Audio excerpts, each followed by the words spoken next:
and gentlemen, welcome to 101 Things to Do Before You Die show.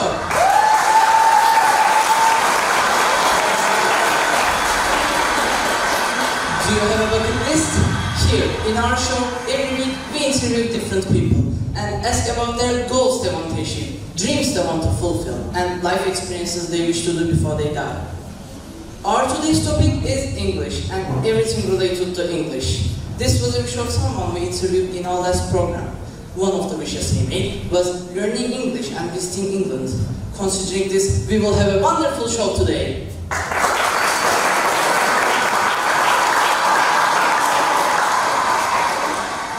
So, the flow of our today's show is as follows. The words news, Guests who will talk about their experiences about English and England and introduce very important information. street interviews about the 101 Things to Do Before You Die show, We have a guest singer star, dance group, quiz show, and let the show begin!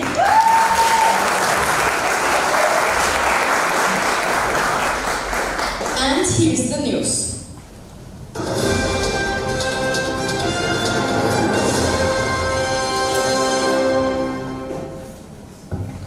Good morning and welcome to Tıbre TV. You are watching the Breakfast News, where we get you the biggest news stories from the UK and the world. My name is Gloria and these are the headlines. Elon Musk bought Twitter. Greta Thunberg joins young climate activists. The Queen's Platinum Jubilee Central Weekend. The world's oldest person, Kane Tanaka. Can meat be grown in space? Protest over water films dumping sewage in rivers. We have all heard about Elon Musk, that he was thinking about buying Twitter. Well, actually, Elon Musk bought Twitter for $44 billion. Musk, the CEO of Tesla and the richest man on earth, plans to take the social media company private. He has said that he wants Twitter to adhere more closely to the principles of free speech. He also described Twitter as the digital town square, where matters vital to the future of humanity are debated. As we all know, Greta Thunberg is an environmental activist who is known for challenging world leaders to take action for climate change mitigation. So, what's the latest news about her? Greta Thunberg joins young climate activists to demand faster action. Young activists from Uganda, Colombia, and Argentina among those calling for climate justice outside the conference. Greta Thunberg and Vanessa Nekatber taking part in a wave of demos across Glasgow. The present seriousness of the people who are being affected already today by the climate crisis. Change is not going to come from inside there. That is not leadership. This is leadership. This is what leadership looks like. We say no more blah blah blah. No more exploitation of people and nature and the planet. No more exploitation. No more blah blah. Therefore, our next news is about the Queen's Platinum Jubilee Central Weekend. Well, the stage is yours, Michael. In a statement issued as the long weekend events drew to a close, the Queen, who is 96, said she had been inspired by the kindness, joy, and kinship she had seen over during the 4-day celebration. It's said when it comes to how to mark 70 years as her Queen, there is no guidebook to follow. It really is a first. But I have been humbled and deeply touched that so many people have taken to the streets to celebrate my Platinum Jubilee. She said, I thank you most sincerely for your good wishes and for the parts you have all played in these happy celebrations. Up next, there is a heartbreaking news of a woman who died at the age of 119. What's that all about, Gloria? Kane Tanaka was born in 1903, the same year as George Orwell, at a time when Japan was emerging as a global power. She got married a century ago and had 4 children. She spent her later years in a Japanese care home, where she enjoyed board games and chocolate. With her death, the world's oldest person is now Lucy Random, a 118-year-old French nun. The last I heard, there's a possibility that meats can be grown in space. Yes, but first, Jeff Bezos and Elon Musk both want to colonize space. NASA is also trying to put people onto the dusty surface of Mars. But if humans do want to set up communities on the moon or planets, what will they eat? Plenty of experiments have been conducted to see whether plants can flourish in space. And as of last week, a new test has begun to see if meat cells can grow. Growing meat from cells, even on Earth, isn't easy. Farm is one of several companies trying to produce cultured meat, but it is the first try to do it in space.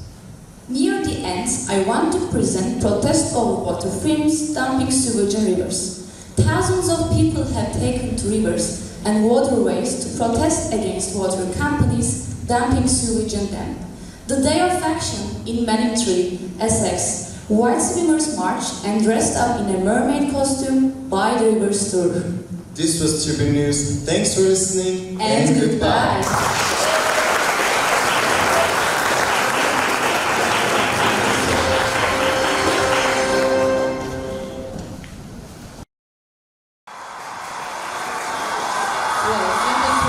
And let's welcome our special guest, Mrs. Jane Austen,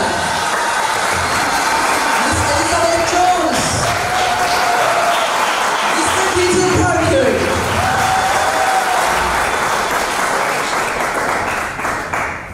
So, hey, how are you doing? Thank you. How are we? Thank you. Hello, thanks. Hi. Thank you for being here. Welcome again. Let me introduce you our guests. Jane Austen is an English teacher, Dr. Elizabeth Jones is a historian, and Peter Parker is a tourist guide. They'll give us massive information about the English language, England, and history and culture. We are very pleased to have you here. Shall we start with you, Jane? Of course. Hello everyone. My name is Jane Austen. I'm an English teacher. I have been teaching for many years and I have taught also in other countries as a foreign language teacher. Well, okay. What would you advise people who want to learn English, and how do you encourage your students to learn English? Well, I encourage them by asking, do you want to be monolingual all your life or do you hope to be bilingual? And don't open yourself up to the world because the language does this. But my profession in teaching English is to concentrate more on teaching how to use the natural language, how to use the target language more like a native. For that, I have some tips to give to our audiences who want to improve their English. Let me show you. Firstly, you need to train your ear. What does it mean? It means when you watch TV shows and films or songs, you need to listen that carefully and see how native speakers use these specific phrases and repeat them on your own. Therefore, I recommend to watch films and pay attention to new vocabulary and pronunciation. Imitate the actors and have fun with it. So, repeating is very important. Listening, repeating, and imitating. Why? Because if you want to improve your English speaking skills, you have to practice, right? Repeat, imitate, and then speak. This is how babies learn their first language. Studying grammar only will never improve your speaking skills. You have to actually speak. So, what is important? Okay. Listen, remember, and imitate. Of course, you can learn English from textbooks, however, you should be more exposed to a language. Next one is create situations in your life and name things or phrases in English around you. For example, do your daily activities in English. Lastly, create natural responses to common questions or situations. For example, most people where English is taught as second language have the common question, how are you? They say, I'm fine, thank you, and you? Who said that? Our teachers? Error. It's grammatically correct, however, this is not really how English speakers speak with each other. It's little formal and robotic. There are so many better ways to respond. Also, learn a new word every day and use practice in different sentences. Make friends with English speakers to talk about things that you have already learned and exchange ideas. Use technology. A smartphone can be a powerful tool for learning languages and use it to record yourself speaking, then listen back to see how your English sounds to other people. These are the top tips now. We have prepared wonderful videos for you about this daily language and how they are spoken naturally by English people. Can we watch them? Yeah, sure. First, we don't always say how are you. We say many different things. For example, we might say how is it going or how are you doing. Australians will often say a mix of this. How are you going? This one in the UK, in the US, it's not common to say, but in Australian English, yes. Also say, oh hi, how are things? This one's right, but it's just common to say, you okay? You alright? This confuses Americans apparently, because in British English, it's just normal, it's fine. It's just like a hello or how are you? It's normal, it's fine. But if you say this to an American, they will be like this.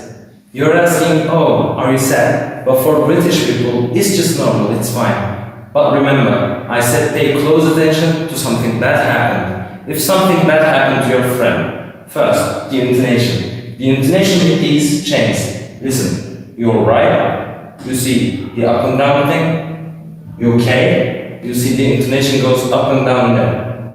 So it really depends on your intonation, how you say them. And important to note, don't ask what's your problem. Don't ask this question. It doesn't sound like friendly. It doesn't sound like you care. If you want to ask what's your problem, just ask what's the matter. That's much better.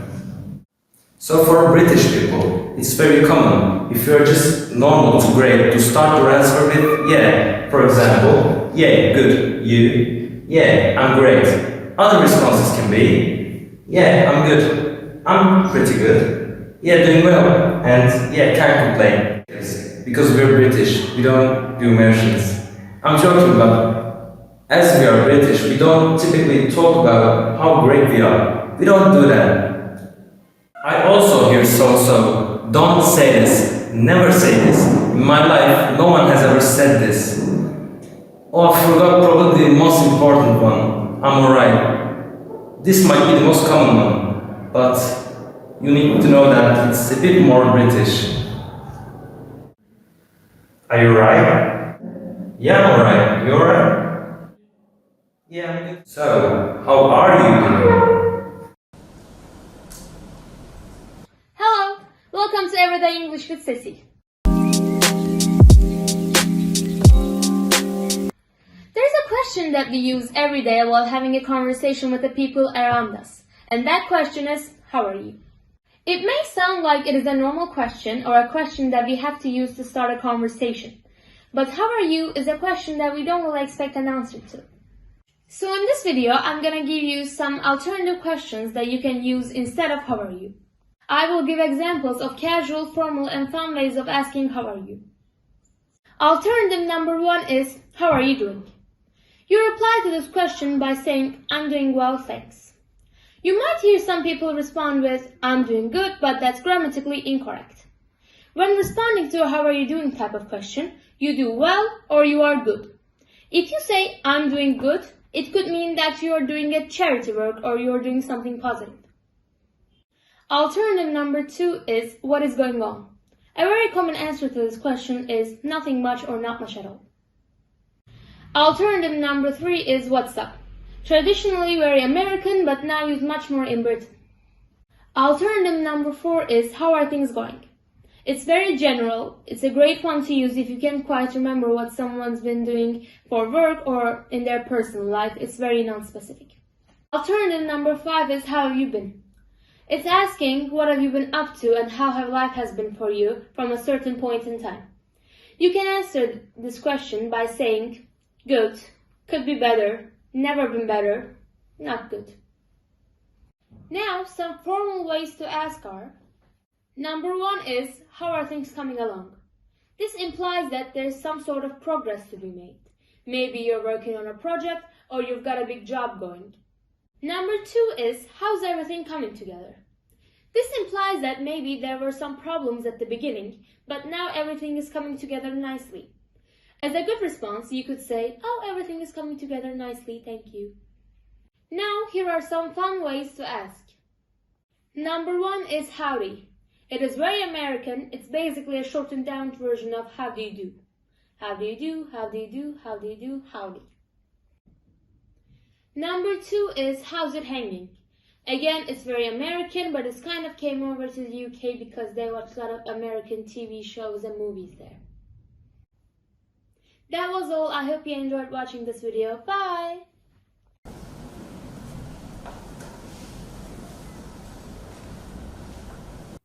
Hello, I'm Julia. In this video you can learn to respond naturally in conversations in English.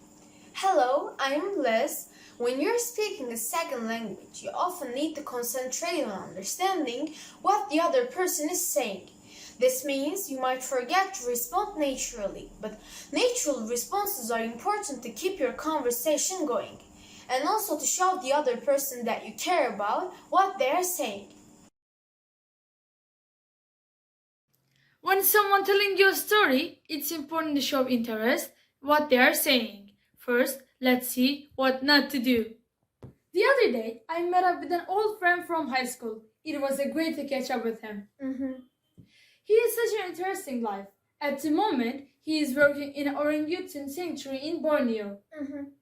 Next, he told me he is planning to develop a spaceship which can take the humans to Mars. Of course, you can nod your head and say or but that doesn't sound like you're very interested. There are other ways to show that you're engaged. Let's look at a better way to do this. I had a chat with my boss, and he is putting on a grand new project. Really? That's great. So, I visited my family last Sunday, and we had a lovely barbecue. Sounds nice. The exam was really hard. I'm not sure if I passed it. Is that right?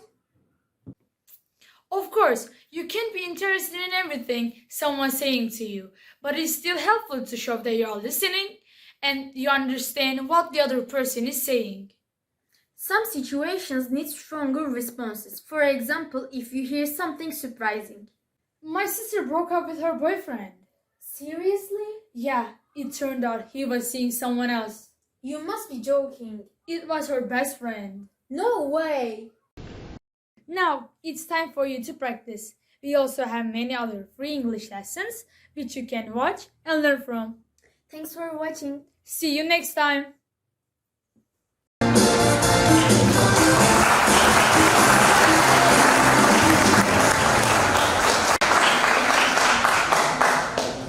Shall we continue with you, Elizabeth? Of course. Hello everyone, my name is Elizabeth. I'm an historian. I've been lecturing in Oxford University for many years. I think history is really important because it defines who we are. We are curious about what you are going to talk about. As you all know, England is famous for many things, right? Long story, such as royal family, black caps, buses, fish and chips, David Beckham or Boris Johnson. But first, I want to talk about the difference between United Kingdom and England, since there is still a misunderstanding when you say England and the UK. Let me show you on a map.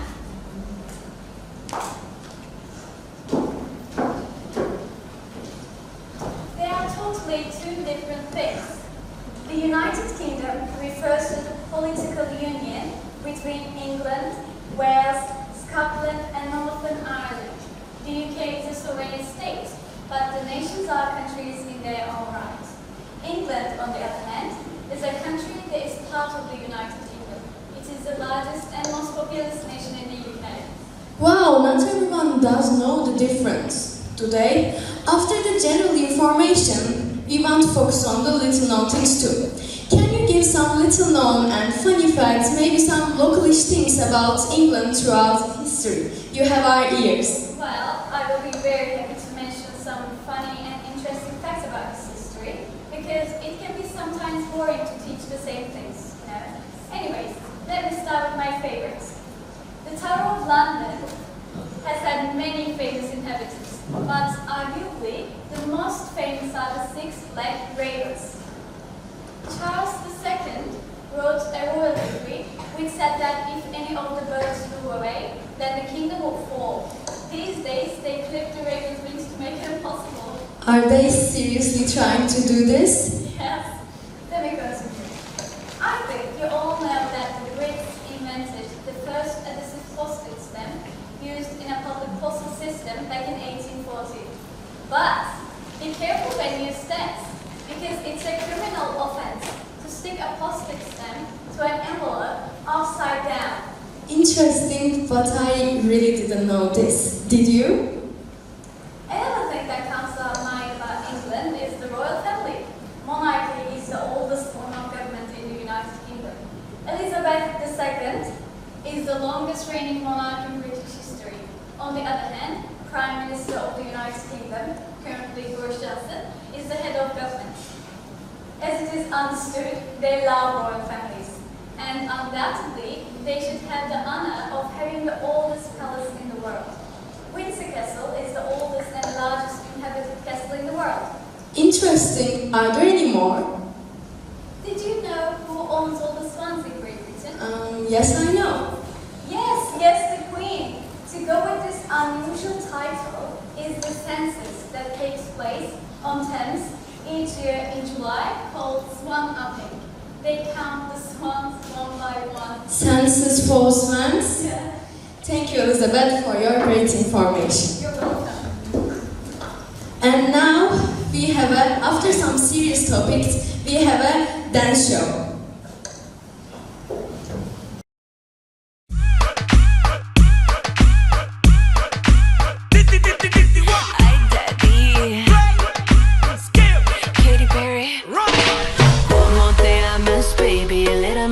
Got me feeling spicy. I know that we don't speak the same language, but I'm gonna let my body talk for me. Hola, me llamo Katie. Little Miss Girl got me feeling naughty. I know that we don't speak the same language, so I'm gonna let my body talk for me. Calma, yo quiero ver como ella lo menea. Mueve ese boom boom girl. Es una asesina cuando baila, quiere que todo el mundo la vea. I like your boom boom girl. Con calma, yo quiero ver como ella lo menea. Mueve ese boom boom girl. Tiene adrenalina en medio de la pista, ponteame lo que sea. I like your boom boom girl.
Who doesn't know anything about it? Give it out of your chest. Well, hi, I'm Peter Parker and I'm a tourist guide for approximately 15 years. So as you might guess, I will talk about London stop places and what to eat, typical food in England.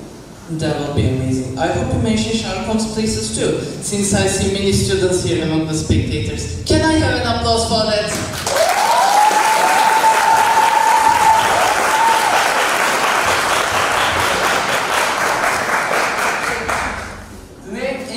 Was first taken from England, which is derived from land of the Angles.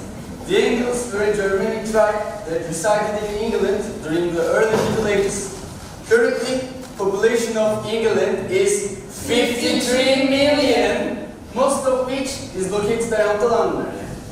The country is divided into 9 separate regions, each of which has its own unique history, culture, and personality. But now, let's get on with the best things to do in England. We can start from Chinatown. At the east end of London, during the beginning of the 20th century, many Chinese immigrants flocked to London and set about creating business. Nevertheless, due to the World War II blitz, a large inflow of immigrants from Hong Kong and growth popularity in Chinese cuisines, many restaurants opened elsewhere. Today, the finest restaurants can be found in Shaftesbury Avenue. Do you know what is the name of the clock tower? Is it Big Bang? No! It is the name of the 13-ton belly site, the actual tower known as St. Stephen's Tower. Interesting, isn't it? We all know it as Big Bang. Did you know that? No, I know it. So you have learned what is the name of the clock tower? Big Bang. Let's continue So, is known for its live entertainment, rich cuisines, and dynamic nightlife. Arguably, so is the center for gathering celebrations, be that music, art, food, fashion, or film. I don't know how to do it. Can you tell some funny facts about British culture? I was just going to talk about it, so let's start with the fact number 1. Tea, as you can guess. Thank you. Let's do an applause. The most popular drink in Britain. Maybe you knew this, but apparently we drink 90 million cups of tea every single day. That's a lot. Fact number 2. Queues. Do you know what's a queue? Do you know what is a queue? Thank you. If you don't know, now you know, by the way. Queues are incredibly important to us. If you push into a queue or queue jump, you'll be universitated in Britain. Fact number 3. Please, sorry, and thank you. Dominate all of our social interactions. It's so ingrained onto our brains that we often bump into things and then apologize to them. Sorry bro, my bad. Fact number 4. When the sun comes out, because it doesn't come out so often, we usually make most of it. In 15-degree heat, women will wear sandals, miniskirts, or bikinis. After a sunny day, everyone is red. Fact number 5. Well, our most known dish is probably the Yorkshire puddings, beef or Sunday roast. But we have voted for it, and the result is chicken tikka masala. This guy right here. It is a traditional Indian dish. Fact number 6. Carpets are playing a key feature in our houses. I don't know how I feel about it. Carpets in bedroom, they're okay. But in old-fashioned houses, we have carpets in bathroom. What do you think about it? I love carpets. Also, our plugs are different from the European plugs because we have 3 product plugs. 1, 2, 3, that's easy. Fact number 7. We drive on the left, but we walk on the right. So you must drive on the left-hand side of the road. Beep, beep. But you must go best later on the right. It's complicated, I know, so come and see it. And final fact number 8. We are very indirect, aren't we guys? Yes, we are. Instead of saying, I don't like it, we will say, it is not my cup of tea. So let's do another applause. We hate being straight to the point and we don't like offending. Finally, let's talk about Sherlock Holmes. Starting from St. Bartholomew's Hospital. It's so important because Sherlock Holmes and Dr. Watson meet for the very first time here. In addition to that, you should visit Sherlock Holmes Museum and lastly, Sherlock Holmes Pub, where you can enjoy yourself. Thank you for listening. I'm the best.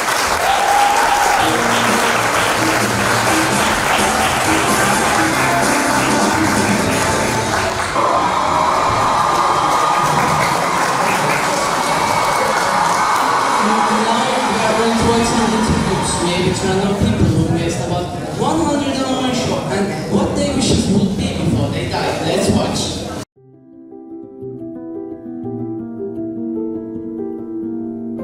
Even though I know it's impossible, but I'd like to see a world without borders and where all humanity lives in peace. That's a good choice. Thank you.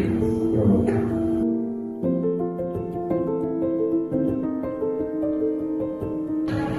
It's a good question. For that, give me a minute. I would find a cures for many illnesses, so the people can live long and long.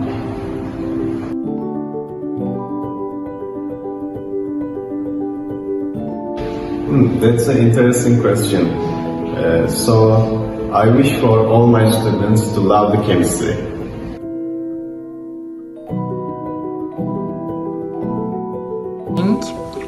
I always wanted to improve my English, but I couldn't improve it much. Before I die, I want go to London and improve my English and learn about England culture. That's so great. I hope you can do it one day. Thank you so much. You're welcome.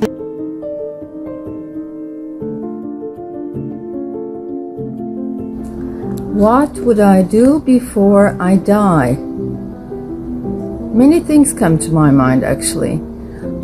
Travel around the world, helping the children in need, orphans, helping animals,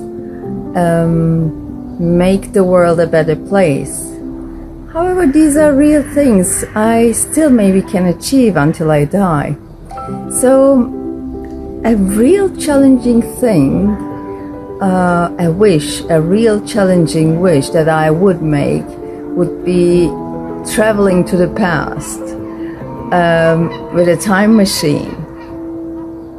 Would that be too extreme? Why? Because I always long for the past and I really love the 70s, 80s, my childhood, oh my God. I'm a hopeless romantic, I can say.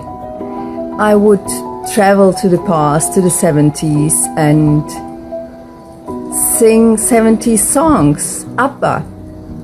I would love to do that. That would be amazing.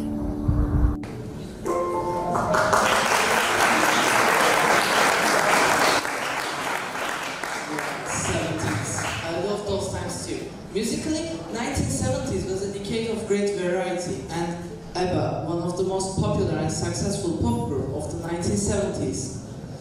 So, we are at the end of our show. Next week, we will be here with 70s music. Stay with us, hope to see you here again. And here is group KRL with Dancing Queen and Gimme Gimme Song. Please, sing along and have a dance.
once more welcome. We can lead you to our stands and then we will going to have a lunch.